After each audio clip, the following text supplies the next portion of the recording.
સુરતના પુણા વિસ્તારમાં હત્યાનો એક સનસનીખેજ બનાવ સામે આવ્યો છે। પુણા ગામની સીતારામ સોસાયટી પાસે ડોક્ટરના ભાઈ એવા વિપુલ નકુમ નામના યુવકની ગામના યુવકે ચપ્પુના 7થી વધુ ઘા ઝીંકીને કરપીણ હત્યા કરી નાખી હતી। ઘટનાની જાણ થતાં પોલીસના ઉચ્ચ અધિકારીઓ સહિતનો કાફલો ઘટના સ્થળે દોડી ગયો હતો।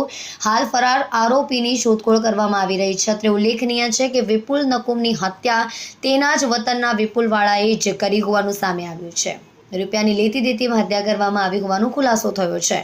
મૂળ માહિતી અનુસાર મૂળ ભાવનગર અને સુરતના પુણાગામ વિસ્તારમાં આવેલી વિક્રમનગર સોસાયટીમાં 38 વર્ષીય વિપુલભાઈ ભૂરાભાઈ નકુમ પરિવાર સાથે રહે છે।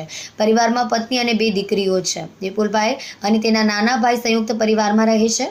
વિપુલભાઈનો નાનો ભાઈ ડોક્ટર છે, જ્યારે વિપુલભાઈ છૂટકમાં ગાડી લીવેજનું કામ કરી પરિવારનું ગુજરાન ચલાવી રહ્યા છે। વિપુલ નકુમ મોડી રાત્રે પુણાગામ વિસ્તારમાં આવેલી સીતારામ સોસાયટી પાસેથી પસાર થઈ રહ્યો હતો, ત્યારે તેના પર વતનના રહેવાસી એવા વિપુલ શંભુભાઈ વાળા નામના યુવક દ્વારા ચપ્પુથી હુમલો કરવામાં આવ્યો હતો। આરોપીએ વિપુલ નકુમ પર 7 થી 8 વાર ચપ્પુ વડે હુમલો કર્યો હતો અને વિપુલવાળા ઘટના સ્થળેથી ફરાર થઈ ગયો હતો। પુણા પોલીસ સ્ટેશનનો કાફલો ડીસીબી અને એસીબી કક્ષાના ઉચ્ચ પોલીસ અધિકારીઓ તાત્કાલિક ઘટના સ્થળે દોડી આવ્યા હતા।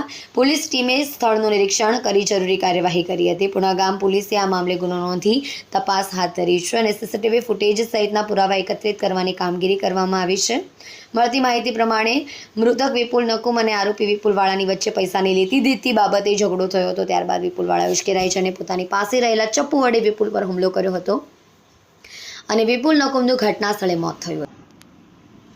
કલ્પેશ રાણા સાથે જોતા રહો ન્યૂઝ 9 ગુજરાતી।